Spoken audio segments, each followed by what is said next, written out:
Mesdames, Messieurs, bonjour. Merci d'être encore en direct sur Info TV. À n'en point douter, c'est votre chaîne de télévision qui monte et qui monte encore. Le programme, c'est Espace Mini, 10h, 11h52, de lundi à vendredi. De lundi à vendredi, justement, vous avez rendez-vous avec les démineurs. La triptyque ici est constituée tout simplement de l'actu presse avec TVB, la dénonciation de Bernard Dobasson et l'instant de l'analyse. Et ce matin, parlant justement de cet instant de l'analyse, nous marquerons un arrêt pour aller du côté de la Fédération camerounaise de football. Nous serons très intéressés ce matin par l'Assemblée générale qui s'est tenue il y a quelques jours du côté de Yaoundé. Une Assemblée générale qui était très attendue, une Assemblée générale qui a également eu un certain nombre de résolutions. Quel regard posez-vous sur ces résolutions? Avez-vous l'impression que l'Assemblée générale, la dernière, organisée du côté de la Fédération camerounaise de football, répond véritablement à toutes les aspirations?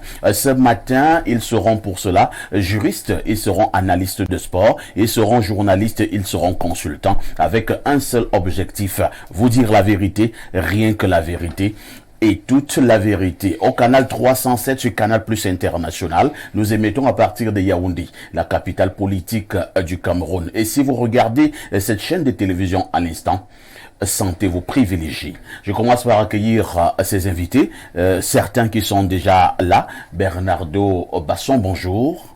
Bonjour, parfait, ici. Le sucre national est là. Il est là ce matin. Le sucre national. Ouais, bien requinqué, bien fringant. Alors bonjour aux panélistes présents. Il y a ceux qui arrivent, qui sont encore en chemin. Bonjour à tous nos téléspectateurs. Aujourd'hui, nous sommes... C'est la journée mondiale ou internationale de quoi? Nous sommes le 30 mai. Alors c'est une journée mondiale qui s'adresse surtout aux femmes qui se rendent coupables de certains comportements. Parce que c'est la journée mondiale du droit aux origines. Vous savez, dans certaines situations, qu'elles soient lointaines ou plus proches, certains cas conflictuels font en sorte que des personnes qui autrefois étaient en couple se séparent, à tel point que les femmes parfois dissimulent l'origine réelle des enfants à ces derniers. Il arrive des cas où on vous interdit de savoir qui est votre père, d'où est-ce qu'il venait, comment est-ce qu'il était. Et donc, de même, à la suite de l'esclavage, il y a eu beaucoup de déportations et donc il a été consacré une journée pour toutes ces personnes-là afin que celles-ci recherchent de façon substantielle quelles sont leurs réelles origines. Donc, dans un cas comme dans l'autre, il est important de laisser aux autres le soin de découvrir d'où est-ce qu'ils viennent, qui ils sont réellement. Parce qu'on a toujours une lignée de base. Donc, c'est le 30 mai qui a été consacré par les Nations Unies comme la journée mondiale du droit aux origines. Et il serait important que les autres comprennent qu'il est très important de savoir quelle est notre filiation de base, même si on peut ne pas réduire uniquement l'enfant à son géniteur, mais il y a d'autres personnes qui l'auraient aidé, qui lui auraient permis de se développer. Très bien. Merci beaucoup. C'est une journée très importante à mon sens en tout cas. Une journée mondiale donc très importante à votre sens. Merci beaucoup. En face de vous, nous accueillons le consultant de tout temps et de tous les temps, le seul qui nous restera lorsque tous les autres petits consultants auront pris la poudre d'escampette. Le digne fils de Boumyebel est plus que jamais en forme. Pierre Blériot-Niamey, bonjour. Bonjour, parfait ici. Bonjour à nos millions de téléspectateurs à travers le monde. Bonjour à notre panel. Et je suis heureux d'être là ce matin. Pierre Blériot-Niamey, nous allons garder la tradition, la citation de ce matin. La citation de ce matin, la voici. Les mauvaises personnes sont le carburant dans la vie des bonnes personnes. Les premières augmentent l'énergie des secondes. On reprend. Les mauvaises personnes sont le carburant de la vie des bonnes personnes. Les premières augmentent l'énergie des secondes. Ah bon? Merci beaucoup pour cette citation. Cette citation du jour est encore attendue sur cette plateforme de débat. Stéphane Edigui. À ne pas confondre avec Célestin Bédigui.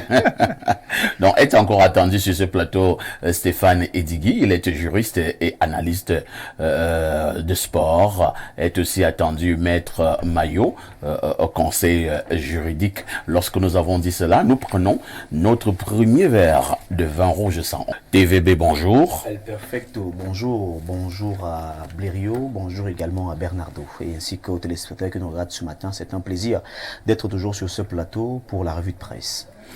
Tous les matins, lorsqu'il est 6h45, Théophile Vianney-Billa vous donne justement rendez-vous pour la revue de la presse Acte 1. Il remet cela à partir de 10h dans le cadre de votre programme de charme Espace Miné pour le compte de la revue de la presse Acte 2.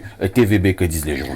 El Perfecto, les journaux qui sont disponibles en kiosque ce matin s'intéressent à la fusion JICAM et ECAM. Mais avant d'en arriver là, nous faisons d'abord un tour au Nigeria avec le journal de Dieudonné Mvang. Il s'agit bel et bien du quotidien Info Matin. Nigeria, Buhari passe la main à Tinubu. C'est la une de ce journal qui précise que la prestation de serment du nouveau président de la République fédérale, pays le plus peuplé d'Afrique, élu en février dernier, a eu lieu ce 29 mai à Abuja, en présence de plusieurs chefs d'État et de gouvernement. Le Premier ministre chef du gouvernement, Chief Dr Joseph Dion Ngouté, représentait le président camerounais Paul Biya. Le journal revient donc sur cette prestation de serment. Et bel et bien, ce journal passe également en revue la coopération entre le Cameroun et le Nigeria. Cameroun Tribune, le quotidien gouvernemental, revient également avec cette même actualité au BAT 1 et précise que c'est bel et bien le Premier ministre chef du gouvernement, Joseph Dion Ngouté, qui représentait le chef de l'État Paul Biya à cette cérémonie de prestation de serment tenue hier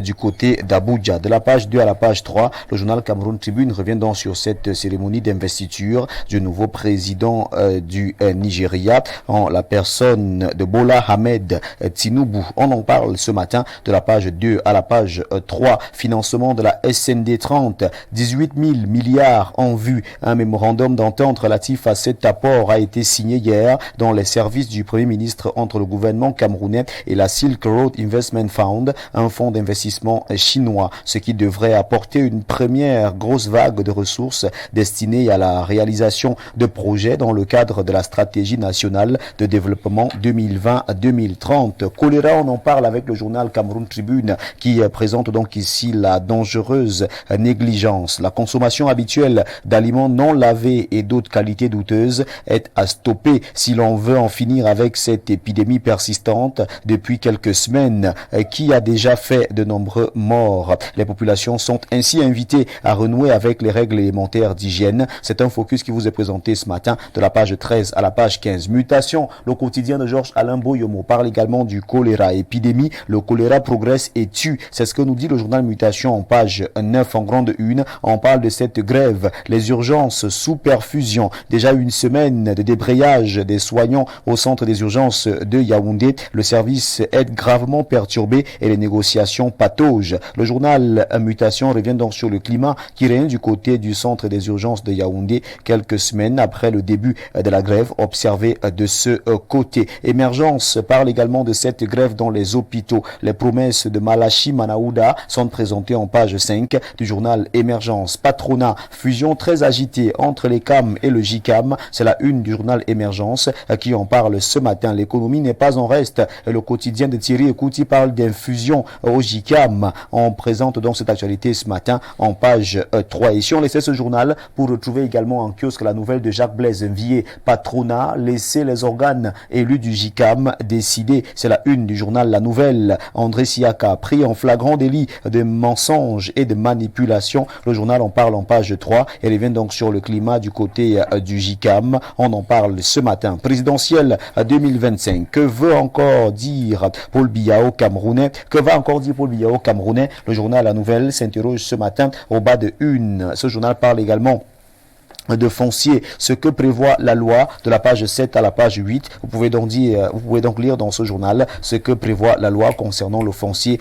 au Cameroun. Le quotidien Econews parle également du JICAM ce jour. Les blaises de la fusion avec ECAM sont à lire en page 5. Malgré les réserves du comité des sages, un conseil d'administration extraordinaire du JICAM portant sur l'examen de la promotion de la dite fusion s'ouvre ce matin. Il faut dire que ce conseil d'administration est ouvert depuis 10 heures du côté de Douala. À qui profite l'effervescence actuelle entre le président Tawamba et le comité des sages? Le journal Econews s'interroge. Restons dans l'actualité économique avec le journal Vision économique qui parle donc de hausse des prix des carburants, une loi de finances rectificative en préparation. Encore appelée collectif budgétaire, cette loi sera la énième d'une série initiée depuis quelques années déjà. Elle est surtout consécutive à l'évaluation à l'évolution de l'environnement économique au plan national et international. Terre promise, hebdo de Marc Omboui parle également de cette loi rectificative.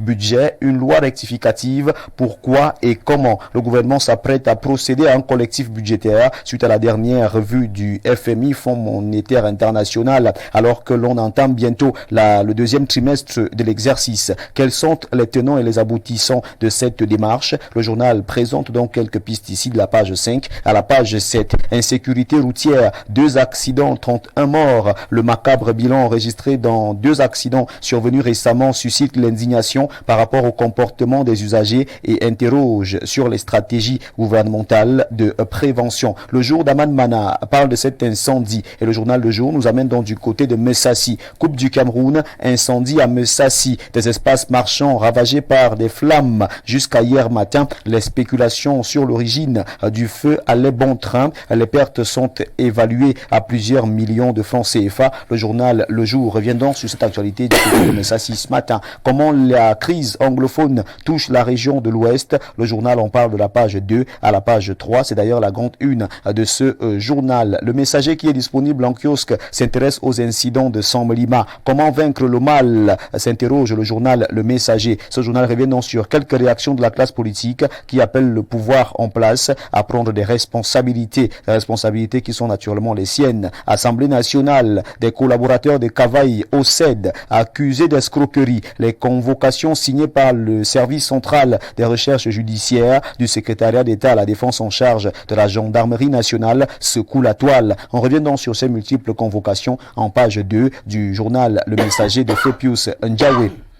Le journal Ladies News parle ici ce matin d'autonomisation de la femme. Le signal fort de la CEAC réuni autour de Sylvia Bongo, première dame du Gabon du 25 au 27 mai à Libreville. Les ministres en charge du genre et de la promotion de la femme et de la communauté économique des États de l'Afrique centrale étaient en conclave. La mine-prof Marie-Thérèse Abenondoa et Armand-Claude Abanda, représentants résidents de l'IAI Cameroun, ont pris une part active à la dite conférence. C'est l'information qui est présentée ce matin au journal Ladies News. L'activateur d'Angelbert Informant nous amène du côté d'un fou, c'est dans la Meufou et à Famba. Et ce journal nous fait savoir que de ce côté, un boulevard est offert à Paul Biya. Commune d'un fou, un boulevard offert à Paul Biya. L'organe délibérant de la commune d'un fou a pris la délibération d'octroyer au président Paul Biya l'avenue principale du centre-ville d'un fou. Et le maire Francis Ngoumou s'est attelé à réaliser cette volonté du conseil municipal en baptisant cette avenue boulevard Paul Biya. On en parle en page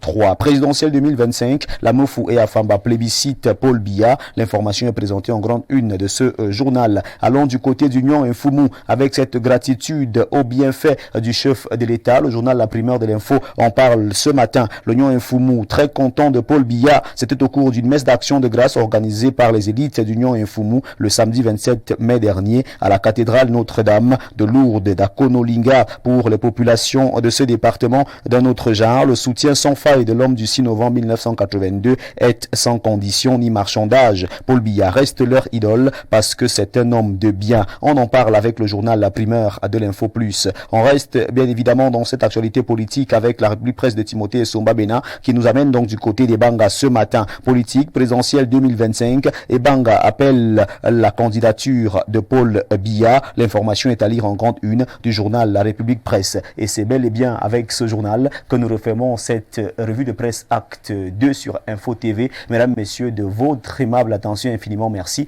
Et nous vous invitons très massivement à vous rendre dans les kiosques pour vous procurer un journal au prix de 400 francs CFA pour que vive la presse camerounaise. C'était la revue de presse acte 2 avec Théophile Vianney Biya. Appelez-moi TVB si vous le désirez. Merci El Perfecto, merci au panel, merci également à vous, chers téléspectateurs et téléspectatrices.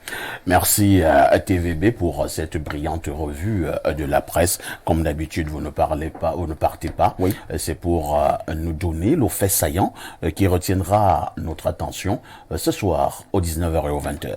Aux 19h et aux 20h sur Info TV, on va revisiter la coopération, alors les multiples coopérations entre le Cameroun et le Nigeria, lorsqu'on sait qu'une nouvelle ère s'ouvre donc au Nigeria avec Bola Tinubu qui est aux commandes officiellement depuis hier. On va donc revenir sur les multiples coopérations qui lient donc le Cameroun et le Nigeria, et on sait bel et bien que le Premier ministre, chef du gouvernement, représentait personnellement le chef de l'État à la cérémonie d'investiture qui s'est tenue hier du côté d'Abuja. Il est donc bon temps pour la rédaction d'Info TV de revenir sur cette actualité en présentant de fond en comble la coopération entre le Cameroun et le Nigeria. On va également faire un tour du côté de la mairie de Yaoundé 3. On va retrouver le maire Lucas Oona qui est en pleine sensibilisation, parce que nous savons que depuis un certain temps le choléra fait des ravages et le maire a entrepris de sensibiliser les populations de sa localité. Il a d'abord commencé dans les marchés. Cette fois-ci, il va sensibiliser davantage en présence du sous-préfet de l'arrondissement de Yaoundé 3. On va également, on restera donc dans cette actualité pour voir quelle est la mobilisation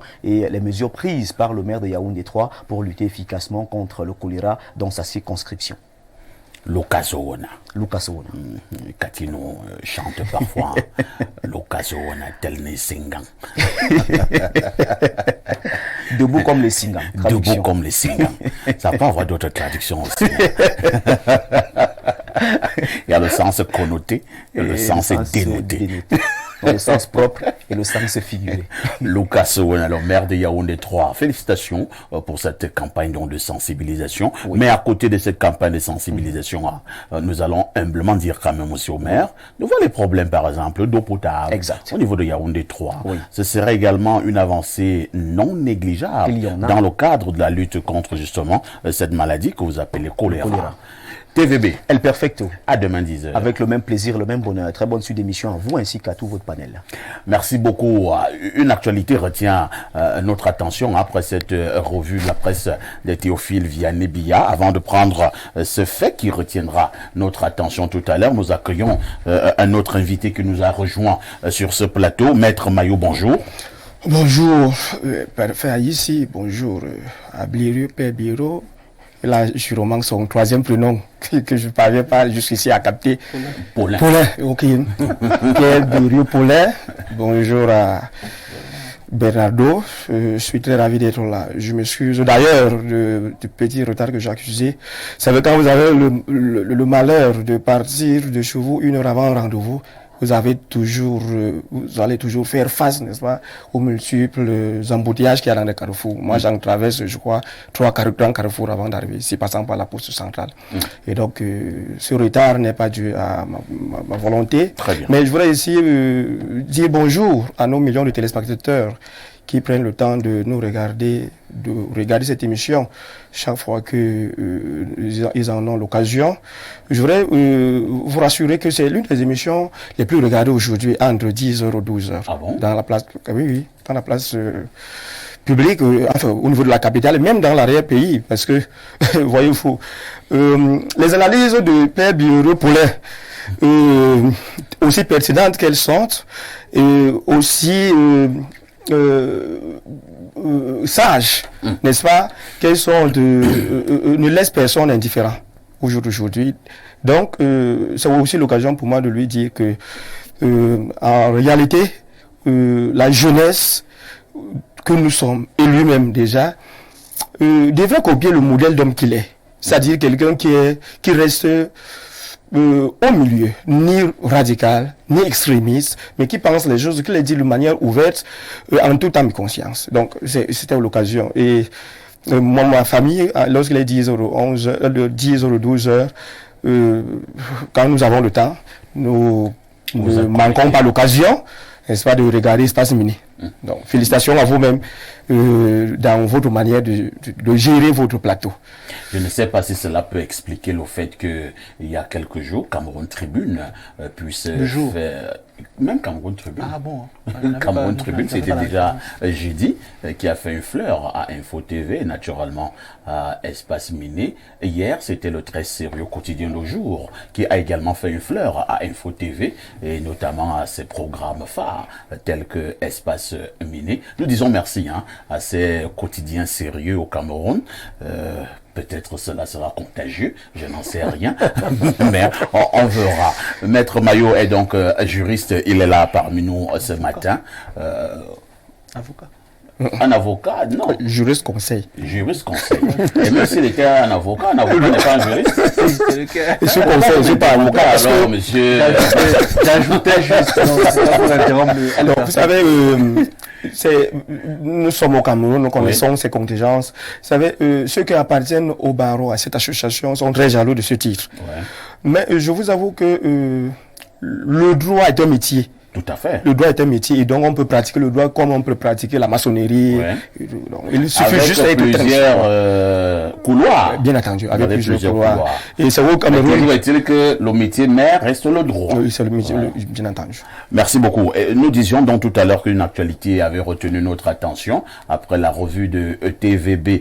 Pierre Blériot-Niemek, je vous amène au Nigeria où un événement important, d'ailleurs historique, s'est tenu hier à Abuja. Il s'agissait de la prestation de serment du nouveau président. Et Info Matin, parution de ce matin du très grand frère Dieudonné Van, nous fait comprendre que Buhari passe le témoin à Tinubu. Il faut également souligner que c'était avec la présence du premier ministre, chef du gouvernement du Cameroun, Chief John Ngouté, qui représentait donc le président de la République, son Excellence Paul Biya.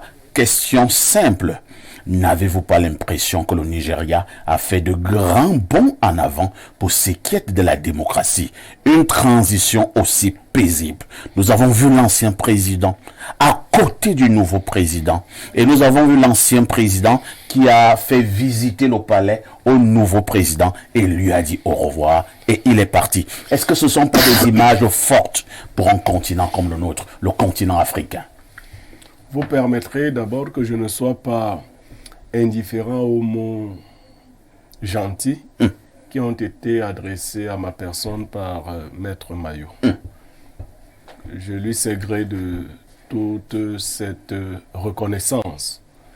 Je trahirai un secret ici en disant que Maître Mayo, dans une autre vie, a été mon collaborateur. Ah, d'accord. Et il sait donc que je suis très rigoureux.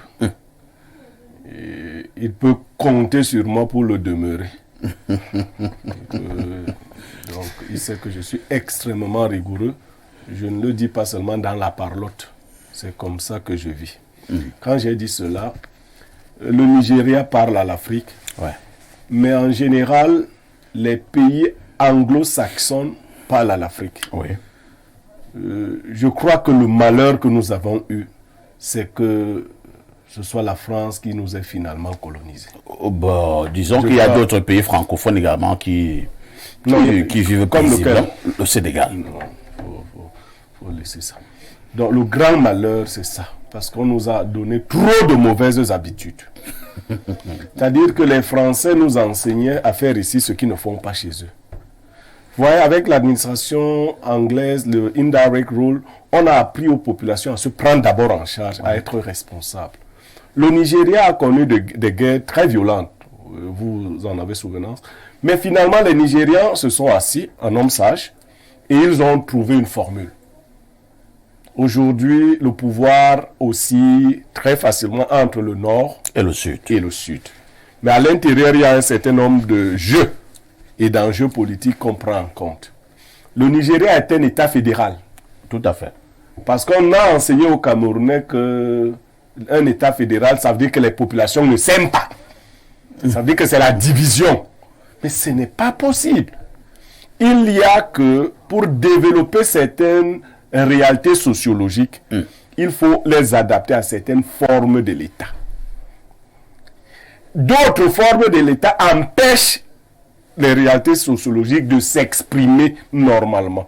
Quand on voulait réduire le Nigeria à ces façons de faire là, ou lorsque certains voulaient confisquer le pouvoir parce qu'il y avait la démocratie à l'européenne, c'est-à-dire la loi du plus grand nombre, ben on a vu ce que le Nigeria a traversé. Beaucoup de généraux Beaucoup de généraux sont tombés, les coups d'État en ont profité. Aujourd'hui, après la longue traversée du désert, les hommes sages se sont assis. Il y a une certaine stabilité Ils politique. ont dit plus jamais ça. On en est au moins à la 6e mandature. De manière paisible. Paisible. Les gens ont peur au Cameroun, on nous dit que les gens ont peur de ne plus être chef d'État parce qu'on va les mettre en prison. Mais vous voyez qu'au Nigeria, est-ce que le Buhari n'a pas peur d'aller en prison? Non. Il va monter et descendre au Nigeria. L'un des plus riches au Nigeria aujourd'hui, c'est un ancien chef d'État, un ancien général, Olusegun Obasanjo, qui fait dans l'agriculture, il fait d'énormes investissements. Il est au Nigeria, il vit sa vie, c'est l'un des plus grands pourvoyeurs d'emplois après l'État et un certain nombre de structures. Voilà les modèles que nous devons suivre. Lorsque vous avez été correct, lorsque vous avez permis aux gens d'être disciplinés, vous ne devez pas avoir peur. Vous ne devez pas souhaiter ce que nous souhaitons là. Les sages doivent s'asseoir aussi au Cameroun et penser la stabilité du Cameroun. Plutôt que d'avoir peur, commencer à dire non, ramenez l'élection en 2024, non, ramenez en 2023, mettez à 20 ans. Non, là-bas n'est pas la solution. Nous devons nous parler en gens intelligents et trouver la formule qui va convenir au Cameroun de demain. Nous devons donc nous asseoir en homme intelligent et trouver la formule qui va convenir au Cameroun de demain. Merci Pierre Blériot pour cette entrée en matière. Bernardo Basson, nous disions tout à l'heure que le Nigeria parlait au continent africain. Ce grand géant d'Afrique limitrophe au Cameroun, à l'époque, il était simplement un géant sur le plan économique, un géant sur le plan de la démographie. Et maintenant, le Nigeria commence également à être un géant sur le plan de la démocratie. Votre regard? Je me refuse humblement de penser que la conséquence enseigne mieux que le conseil, mais je me rends à l'évidence que ça peut être le cas. À tel point qu'il m'arrive de penser que c'est peut-être parce que le Nigeria est passé par des moments extrêmement sanglants que ses frères, voisins et amis ont décidé à terme qu'il fallait peut-être que ça ne se reproduise plus jamais. Et donc ont décidé de travailler pour définitivement tourner la page à un passé sanglant, un passé vraiment douloureux. Aujourd'hui, lorsque vous lisez les chiffres des organismes économiques, vous vous rendez compte qu'en termes de PIB, le Nigeria est passé devant un pays comme le Portugal. Et on vous dit que d'ici 2035, le Nigeria atteindra le niveau de développement de l'Allemagne en 2014. Donc en 2035, le Nigeria sera plus développé que l'Allemagne ne l'était en 2014. Et vous voyez que l'Allemagne, il y a 10 intelligents, un très grand pays. Tout à fait. Quand vous écoutez de telles statistiques, de telles prévisions, vous vous dites quand même que c'est un pays qui travaille. Récemment, vous avez vu que M. Dangote a ouvert la plus grande raffinerie d'Afrique. Et vous vous dites très bien que l'appui gouvernemental y a été pour quelque chose. Et que la stabilité politique est de nature à inciter les investisseurs à injecter beaucoup de fonds parce qu'on est sûr qu'à terme, il n'y aura pas de crise qui vont générer l'effet du prince à tel point qu'il n'y ait pas une prospérité manifeste. Donc je crois qu'aujourd'hui, ce qui se passe est symptomatique de ce que il existe quand même des pays africains qui ont un niveau d'indépendance supérieur à d'autres. Parce qu'il semble, c'est une constance de relever que la Grande-Bretagne a colonisé le Nigeria. Tout à fait. Mais qu'on a l'impression que le taux d'émancipation du Nigeria est supérieur à celui de beaucoup d'États africains, à tel point que là-bas, les particuliers peuvent entreprendre de grands projets, aussi bien politiques, économiques que sociaux, sans avoir la pression de l'ancienne métropole. Tandis que dans beaucoup de pays africains, vous voyez que lorsqu'on veut tenter de devenir indépendant, on est matraqué, on est surveillé, on est comme du lait sur le feu. Donc aujourd'hui, je pense que le Nigeria parle à l'Afrique comme Sunyamek l'a dit, et il faudrait quand même qu'on trouve le moyen d'écouter la leçon. On n'a pas besoin de passer par des guerres profondes pour arriver à cela. Donc il y a des sujets sur lesquels il faut vraiment trouver des solutions dès à présent pour éviter des lendemains beaucoup plus triste. Merci beaucoup, Maître Jules Maillot. Est-ce que c'est un problème de système de gouvernance? Qu'est-ce que je veux dire par là pour être un peu plus précis? Lorsque vous observez je suis là en phase d'observation. Hein. Vous observez ce que Blairu appelait tout à l'heure, les pays anglo-saxons. Vous observez également les pays d'obédience francophone. Vous avez la nette impression, je dis que je suis au niveau de l'observation, au niveau des constats, vous avez la nette impression que les pays anglo-saxons sont nettement plus développés que les pays francophones. Est-ce qu'on peut trouver une explication à cela? Mais Bureau l'a bien expliqué ici, c'est un problème de système. Vous savez, quelqu'un a écrit l'Afrique noire est mal partie. Il s'appelait René Dumont. Alors, lorsqu'on a dit l'Afrique noire est mal partie, il me semble qu'il faisait une fixation sur l'Afrique noire francophone, et plus précisément au niveau de l'Afrique centrale. Parce que c'est l'Afrique noire de l'Afrique centrale qui est même très mal partie. Sans toutefois vous interrompre, hein, lorsqu'il sortait son ouvrage, l'Afrique noire est mal partie, ça criait un tollé général. On l'a insulté, on l'a traîné dans la boue. 10 ans plus tard, il a remis ça. Vous connaissez le titre de l'ouvrage, 10 ans plus tard? Non. L'Afrique étranglée. Vous voyez, on est passé de l'Afrique noire est mal partie à l'Afrique étranglée. Alors, je voudrais donc dire que, en réalité, c'est quelque chose, c'est un constat. L'Afrique noire de l'Afrique centrale est très mal partie. Et le Nigeria parle vraiment au Cameroun, qui est le voisin immédiat du Nigeria. Parce que, voyez-vous, quand vous prenez le niveau de développement du Nigeria, vous prenez le Cameroun, vous allez vous rendre compte qu'à un moment donné, si le Cameroun ne fait pas attention, le Cameroun risquerait d'être avalé par le Nigeria. Pourquoi? Ça veut dire que quand vous avez un géant, économiquement parlant, à vos côtés, et que vous sombrez, il va vous envahir du moins sur le plan économique. Parce qu'au jour d'aujourd'hui, lorsque vous arrivez sur les étalages, quand vous dites que les mangues la sortent du Nigeria, quand vous dites que les pommes la sortent du Nigeria, quand vous dites que le tapioca, on appelle ça vulgairement comme ça, que le tapioca la sort du Nigeria, je vous dis, à un moment donné, même le tapioca, on va se retrouver à un niveau où même la main d'œuvre nous viendra du Nigeria. Parce que le Cameroun ne travaille même pas. Nous sommes déjà à ce niveau. Vous voyez là où nous en sommes. Alors, je voudrais donc vous dire une chose. En fait, je ne peux pas appeler ça la cupidité. C'est le manque de conscience et c'est-à-dire une réelle volonté politique manifeste des États africains noirs, comme l'exemple du Cameroun. Parce que vous voyez, vous parfait ici, lorsque vous prenez seulement le Cameroun et les autres pays de l'Afrique centrale, ça va vous rendre compte que le plus souvent, ceux qui ont vécu avant nous vont toujours vous dire que avant c'était bon. Avant c'était bon. C'est-à-dire que nous on avance en régressant. Alors que les autres, ils avancent en progressant. Vous voyez un peu quelle dichotomie on fait face à ce niveau. C'est-à-dire que nous on avance, on régresse. D'autres avancent, ils progressent. Ça c'est un système de néocolonialisme qui nous tient encore. Lorsqu'on n'a pas le courage, la force de regarder les choses, de les dire telles qu'elles sont.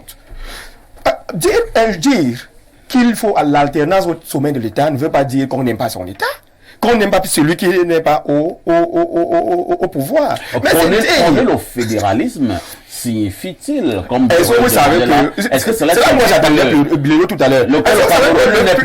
Le fédéralisme qui est en vigueur au Nigeria a été simplifié au Cameroun par la décentralisation. Mais la décentralisation du Cameroun, à l'état actuel, ne peut pas développer suffisamment. Parce qu'en réalité, parce que les réalités locales, la vraie décentralisation tient compte des contingences sociologiques et tout ce que Blairu a évolué là. Et vous voyez que la décentralisation est confisquée. Confisquée pourquoi? Pour des intérêts égoïstes. Parce que justement, on aurait pu faire ce que le Nigeria fait. Si réellement on a matérialisé la décentralisation c'est-à-dire que dans toutes ses dimensions.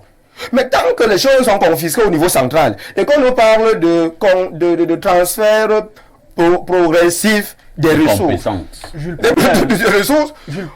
on n'arriverait pas un jour à faire compétition avec un État comme le Nigeria. Je voudrais ajouter un élément parfait ici. Oui, en quelques Les Camerounais secondes. ont souvent tendance à dire, lorsqu'on leur fait le reproche en les comparant au Rwanda ou à la Guinée, ils ont souvent tendance à dire que la Guinée est un petit pays et le Rwanda est un petit pays.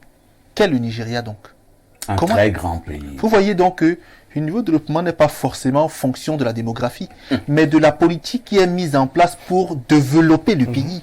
Donc le Nigeria, c'est plus de 200 millions d'habitants. Le Cameroun, c'est moins de 30. Mais voilà un pays qui se développe sur le plan politique, sur le plan économique, sur le plan... C'est vrai qu'il y a aussi des pauvres là-bas, comme partout. Mais Il y a les pauvres même aux États-Unis. bien sûr, mais on devrait arrêter de dire que c'est parce que le Rwanda et la Guinée sont encore que le Rwanda, vous voyez, est en train de migrer du système francophone vers le système anglophone. Moi, je vais vous dire une chose. Moi, j'ai fait un tour au Rwanda, à Kigali, il y a environ 3 ou 4 ans.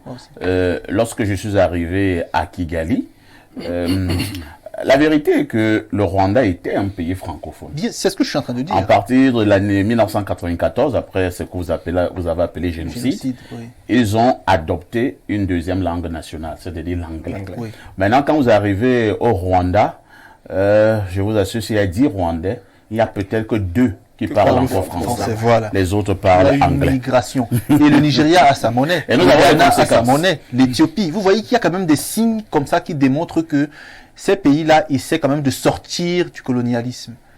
Malheureusement, chez nous, c'est pas le cas. Malheureusement, chez nous, ce n'est pas le cas. De toutes les façons, ce n'est pas un péché de tricher. Hein. On peut tricher le bel exemple.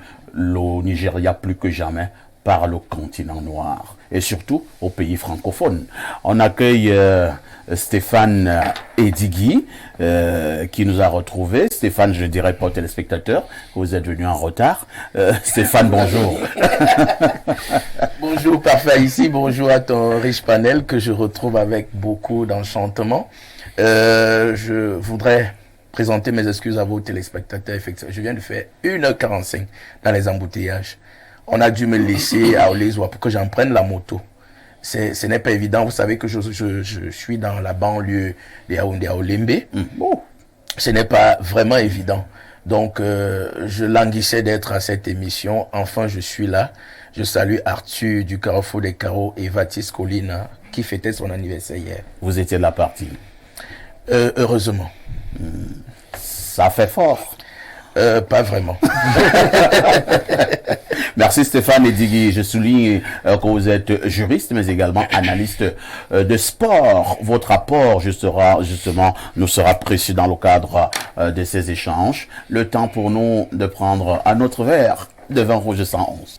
On ne le dira jamais assez, la dénonciation ici restera ce fait de société qui vous énerve dans votre localité. La dénonciation restera ce fait qui voudrait que nous puissions condamner les abus de tout genre. La dénonciation de ce matin est une affaire de Bernardo. Alors, parfait ici. Aujourd'hui, on dénonce une fois de plus le comportement d'un employeur tortionnaire, mais qui est allé un peu loin. Il est allé tellement loin que toute la maison Info TV hier a été choquée par la situation d'un jeune homme qui est venu ici présenter son cas. Alors, le jeune homme, je peux donner son nom au moins, oui. Le jeune homme, voilà. Il s'appelle Enoch Bagné Milol Junior Pachuel. Enoch Bagné Milol Junior Pachuel. Il est venu nous rencontrer hier à la fin de l'émission, c'est un Camerounais. Il est technicien de formation. Et il a été approché par l'entreprise BNG il y a quelques mois pour nettoyer les rigoles. Ce qu'il a bien fait d'ailleurs. Au point où le promoteur de l'entreprise BNG, dont je tais le nom aujourd'hui, mais dont j'ai le nom, également le domicile, mais je tais pour aujourd'hui, le monsieur était tellement content du travail qu'il lui a dit « Ok, j'ai un autre chantier à Baganté que je voudrais te confier. » Le jeune homme lui a dit « D'accord. » Et donc le jeune homme a voyagé de Yaoundé pour Baganté. Une fois là-bas, il s'est mis dans le chantier avec son équipe. Il a amené de Yaoundé 4 jeunes hommes. L'un des jeunes hommes et puis les 2 autres ont quitté le chantier parce que après une journée de travail, 2-3 journées, au lieu de leur donner 3000 francs, ils percevaient 350 francs. Incroyable. Oui, je donne les chiffres. Après 3 jours. 3 jours de travail. Donc, il se lève le matin, il demande ces 3000, on lui donne 300. Le soir, après la journée, il demande 3000, on lui donne 350 francs. Du coup, ils ont pris leurs affaires en disant, nous on rentre. Monsieur Enoch Bagné est resté seul à Baganté travailler avec le chef chantier qui était là. Ils se sont mis à travailler. Et puis, un des neveux du promoteur est arrivé sur le chantier. Et il s'est mis à manger. Et le petit lui dit, le chef a dit que dans ma zone où je travaille, si quelqu'un mange, il va me sanctionner. Donc, s'il te plaît, soit tu fais vite, soit tu vas manger loin de peur qu'on ne me sanctionne. Le neveu du promoteur, il était à l'étage, lui a demandé de descendre pour s'expliquer et il l'a frappé derrière la tête. Il a perdu connaissance. Incroyable. il s'est relevé et on lui a dit non, ne laisse pas. Va au poste de police te plaindre. Il est allé au poste de police de Baganté et là-bas, il a dit qu'il veut déposer plainte. Un inspecteur lui a dit, si tu veux déposer plainte, donne-moi 5000 francs. Il lui a dit, je n'ai pas d'argent, mais laissez-moi appeler mon frère qui n'est pas loin d'ici. Il peut venir avec 5000 francs, il est militaire. L'inspecteur en question a appelé un autre inspecteur en lui disant, celui-ci veut appeler un militaire gradé. Et le second inspecteur l'a frappé encore dans le poste de police violemment. Et lequel inspecteur a son nom. Son nom est écrit ici. Mais je ne dis pas encore parce qu'on n'est pas là pour attaquer des personnes. Du coup, il était avec un enfant pour se faire entendre. Il a quitté le poste de police pour aller à la brigade. Et là-bas, un autre adjudant, l'adjudant Ondoa, l'a reçu, l'a auditionné, lui a donné un peu d'argent pour payer son transport en disant vraiment mon petit va à Yaoundé. Et pendant qu'on l'a frappé là-bas, il a commencé à saigner des oreilles, à saigner du nez et il s'est évanoui pratiquement 3 fois en l'espace de quelques jours. Une fois que le patron a été alerté de cela, il a écrit au patron que patron je suis ici, je suis malade. Le patron lui a dit je ne te donne rien. Par message, il avait la capture d'écran qu'il m'a montré hier. Je dis bien ce patron, on a son nom. L'enfant est revenu sur Yaoundé, on lui a dit, il te faut un scanner directement. On a dit, fais-le à Baganté. Mais il n'avait pas d'argent. Du coup, le patron a dit, faites-le venir sur Yaoundé, je vais le prendre en charge. Il arrive ici, il appelle le boss qui ne prend plus le téléphone. Et la mère du petit, pauvre de son état, a pris des dettes. Et le petit a vendu sa plaque à gaz, sa bouteille de gaz également, son matelas, pour pouvoir avoir quelques injections pour ne pas, on va dire, mourir. Donc, depuis, il attend que son patron, qui l'a fait aller à Baganté et qui l'a fait rentrer sur Yaoundé, le prenne en charge. Parce qu'il est allé pour le compte de BNG, pour le compte de ce monsieur-là. Et il est revenu à la demande de ce monsieur. Donc, parfois, ici, ce jeune homme est arrivé hier à la télé pour se plaindre. Parce que l'histoire n'est même pas complète. Vous voyez bien que j'ai été un certain nom. Et pendant qu'il était hier là, il s'est encore évanoui. Ici, Info TV. C'est là. Et c'est quand je sors que le réalisateur me dit vraiment, Bernard, écoute un peu l'histoire de ce jeune homme-ci. Donc, et hier, il a donné 2000 francs que paye ton taxi pour rentrer. J'étais tellement choqué, mes yeux ont commencé à rougir. Comment on peut être si tortionnaire? Donc, ce monsieur, l'entreprise, je vous dis bien, c'est BNG Entreprise. Elle est située à Etoa-Meki, non loin du Carrefour. Et le monsieur, le promoteur lui-même, dont je tais le nom, habite en Como, non loin de ce qu'on appelle entrer aux résidences d'Issamba, quelque chose comme ça. Donc on connaît bien qui est le monsieur.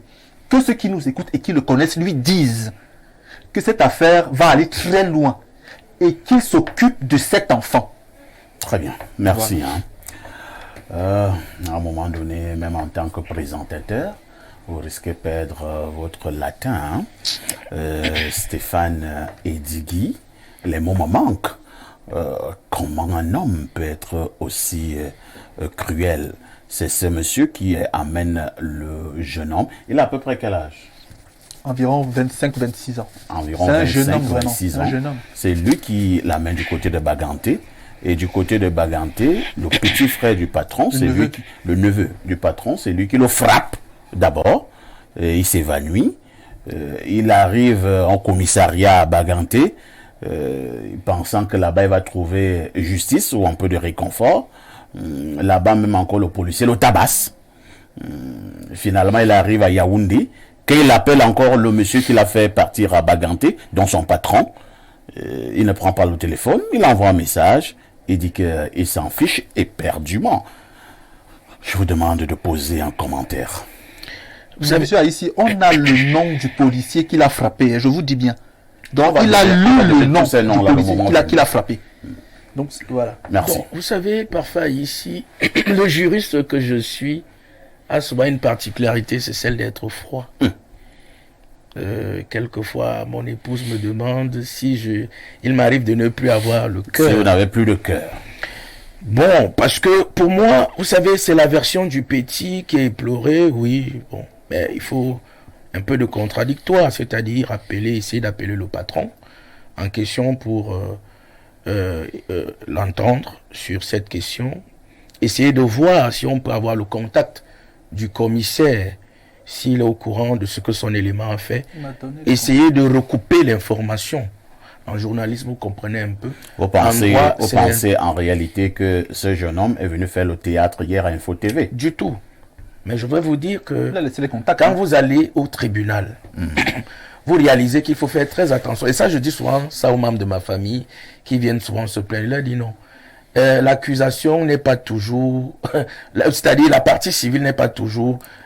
Ne suffit pas que vous avez déjà raison. Stéphane Edigué. Attendez, Nous sommes peut-être à 50 dénonciations depuis le début de ce programme. Oui. 50 dénonciations. Oui. On n'a jamais eu une autre réplique. C'est-à-dire, on a dit quelque chose ici à Info TV et quelqu'un est venu se plaindre. Jean- Ou bien on nous a porté Et j'ai plainte toujours dit pour à une monsieur dénonciation Ali, calomnieuse. Avant, Vous voyez un peu avant ici. de venir parler Je ici, vais vous expliquer pourquoi je commence comme ça. Généralement, ça c'est l'antithèse. Ça, c'est pas ma position. C'est-à-dire, c'est la position de celui qui dira que vous ne m'avez pas, vous ne vous êtes pas... Vous voulez qu'on donne le nom rapproché du de moi. monsieur et que le monsieur puisse nous porter plainte? Justement, si vous voulez, c'est à ce niveau que je voulais aborder le sujet. Pour dire à Basson, qui aime souvent me dire que non, c'est pas un problème de personne. Il y a des gens qu'il faut exposer. Il y a des gens qu'il faut exposer, dont il ne faut pas couvrir l'état, comme ce monsieur, qui n'est pas en réalité un homme sérieux. Il faut l'exposer. Il faut exposer le policier. Parce que le DGSN est en train d'écouter cette émission. moi je vais vous On répondre. doit rapidement mener une enquête. Ne donne pas les noms. Ne donne pas encore les noms, s'il te plaît. Je ne connais pas la ligne éditoriale. Mais moi, quand je me fais une dénonciation, je donne les noms. Et ceci après avoir recoupé suffisamment l'information. S'il s'avère donc que ce monsieur a effectivement fait tout ceci, que son neveu, qui se croit tout puissant, a battu sur Il l'enfant, s'appelle Yvan, le neveu en question. et que le policier, au lieu de... Vous avez vu l'attitude du gendarme, de l'adjudant? Oui, l'adjudant. Un père. Très belle attitude. Mais l'inspecteur de police corrompu demande de l'argent au 5 lieu 000 francs. au lieu de recevoir la plainte de l'enfant ou même de l'aider à À rédiger rédiger sa la plainte? Au besoin l'amener dans un centre de santé, obtenir un certificat médico-légal et convoquer ces voyous. Il ne le fait pas. C'est pour ça que je vous dis que nous sommes dans un pays. Quand vous voyez des gens faire comme ça, c'est à cause de l'impunité. C'est-à-dire que le monsieur est en réalité la conséquence d'un pays où les choses vont à volo. Il croit qu'il est tout puissant. Il croit que le pays est à ses pieds. Et donc moi, quand j'aurai le nom de ce monsieur, je vais le citer dans tous les médias où je vais aller. Je vous donne seulement la fin de l'émission. Oui, merci beaucoup. Hein. On va passer la parole d'abord à Pierre Bleriot-Niemek. Alors, Pierre Bleriot-Niemek, moi je reste plus ou moins dans l'émotion, hein, parce que je me mets un peu à la place de ce garçon. Si ça avait été moi, si c'était mon petit frère, je ne sais pas moi quoi, quel est le tort que ce garçon a posé pour subir de telles atrocités? Et il faut dire qu'au moment où nous sommes en train de jouer au bol à la télé, ce petit garçon, ce garçon peut rendre l'âme. Il souffre. Oui, ben, ce qui est constant, c'est que le jeune homme a été brutalisé. Ça, c'est constant. Alors, il prendra le numéro 1500. Il appelle le homme numéro 1500 et il expose les faits en donnant le nom du policier et le nom du commissariat. La question sera réglée. Le DGSN a mis à la disposition de tous les Camerounais le numéro 1500. Lorsque vous êtes abusé par un policier, vous joignez ce numéro-là. Vous pouvez même aller au niveau de contrôle des services. À Yaoundé, ça se trouve en face de la pharmacie des provinces. Il y a un service là-bas qu'on appelle le contrôle des services. Vous portez plainte aux policiers. Arrêtez de penser qu'on ne porte pas plainte aux policiers. Même le DGSN porte 209. Alors, ainsi de suite, je peux même encore vous donner des numéros des commissaires qui sont en charge de cette affaire. Non, mais déjà, le 1500 est très efficace. Il appelle et il dénonce le commissariat, l'inspecteur en question. Ça, c'est pour le policier. Maintenant, pour son employeur Oui, de fortune, parce qu'ils n'ont même pas un contrat. tout à fait. Mais il est clair qu'il a travaillé pour ce Il y a des monsieur. Il rédige également une plainte en bonne et due forme. Parce qu'il faut arrêter de se plaindre seulement au quartier. Nous dénonçons, mais nous ne sommes pas un tribunal. Bien sûr. Nous n'avons pas une force coercitive. Même si nous pouvons mettre de la pression jusqu'à un certain niveau. Il faut qu'il porte normalement plainte et que la plainte suive son cours. C'est en cela que nous allons l'accompagner.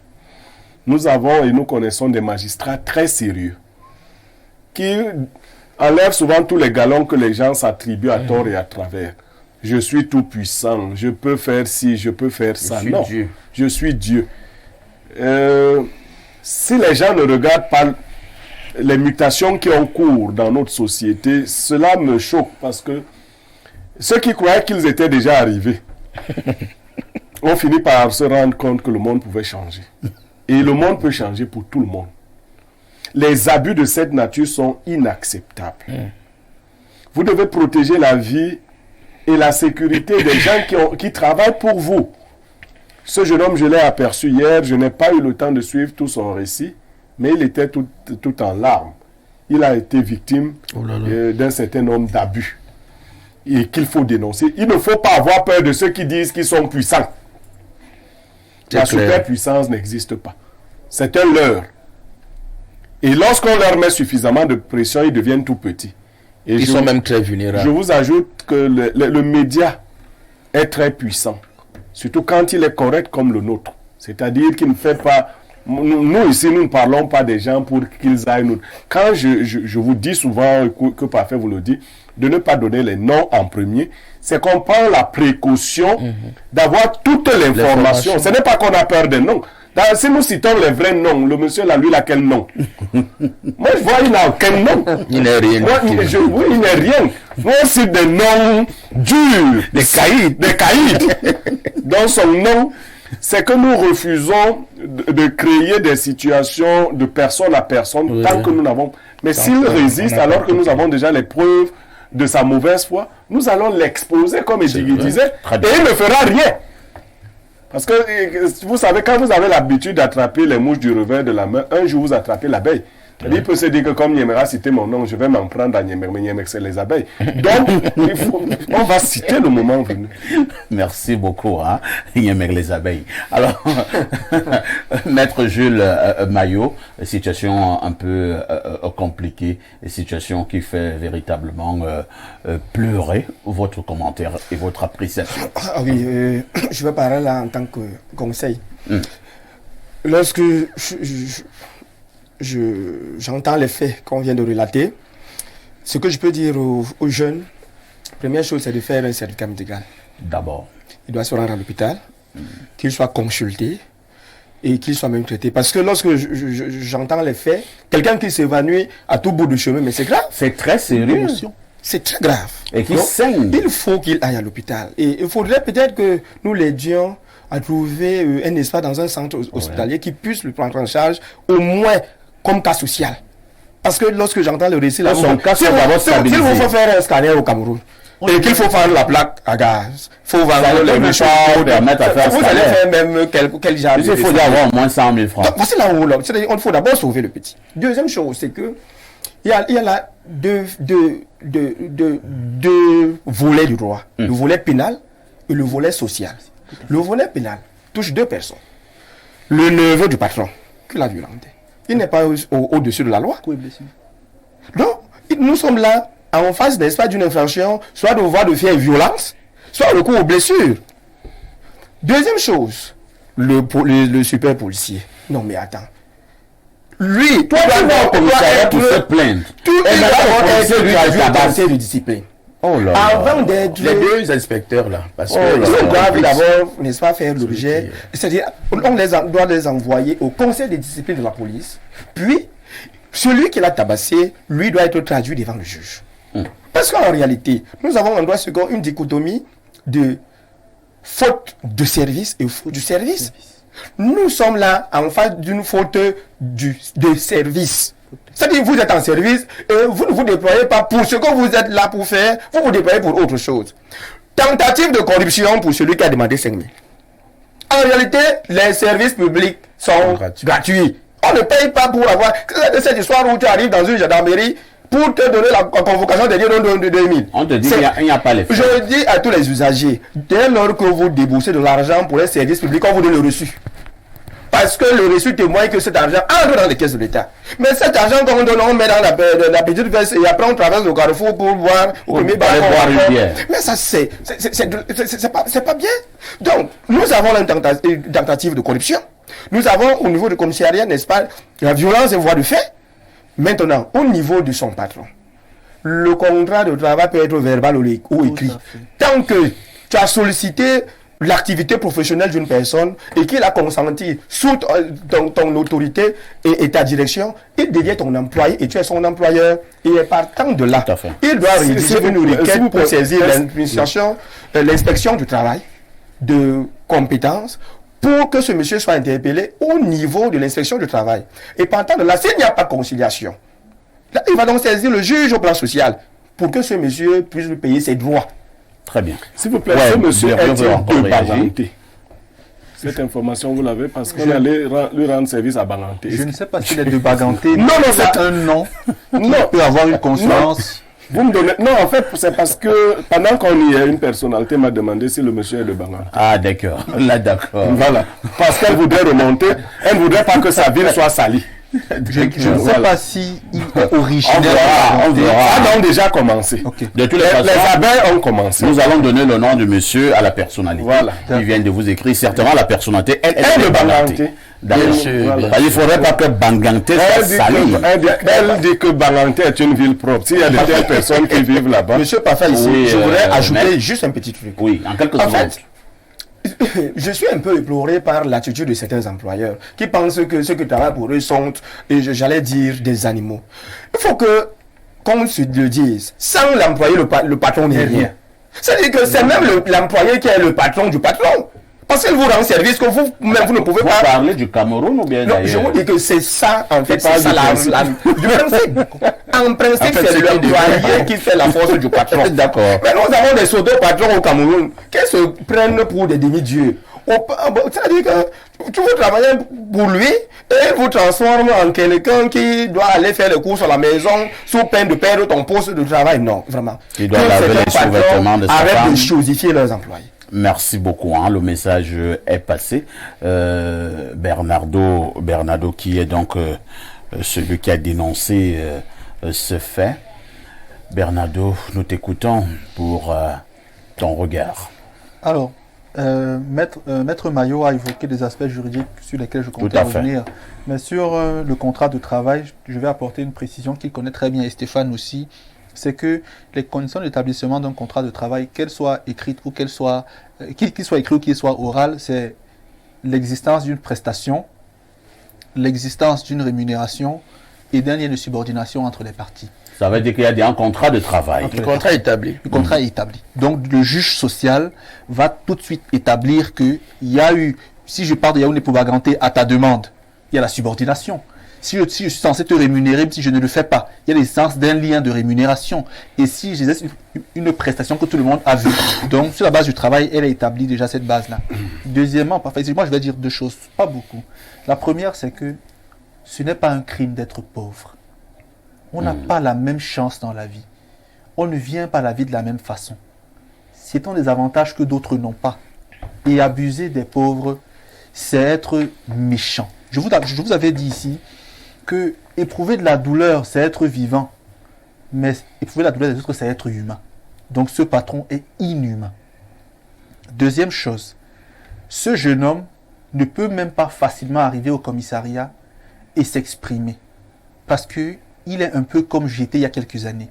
Il est hautement bègue. Je l'étais. J'ai dû me déplacer pour apprendre l'orthophonie. Où est-ce que je Vous n'avez pas bu de l'eau dans certaines calabasses sur les tombes à minuit? Il y a eu des travaux qui ont été faits dans ce sens-là. J'étais hautement bègue. Aujourd'hui, quand même, ça a diminué, mais je le suis quand même encore. Donc, le jeune homme est hautement bègue. Et voilà pourquoi... C'est pour ça qu'il ratait souvent. Ma chance, c'est que j'étais brillant à l'école. Du coup, les jeunes filles se rapprochaient de moi. Parce que j'étais brillant. Je profitais un peu parce que j'étais brillant, tout simplement. Donc, le jeune homme est hautement bègue. Et sa famille est vraiment démunie. Sa maman s'endette ça et là pour pouvoir le soigner. Le jeune homme souffre d'une commotion dont je vous parlais, d'une commotion cérébrale.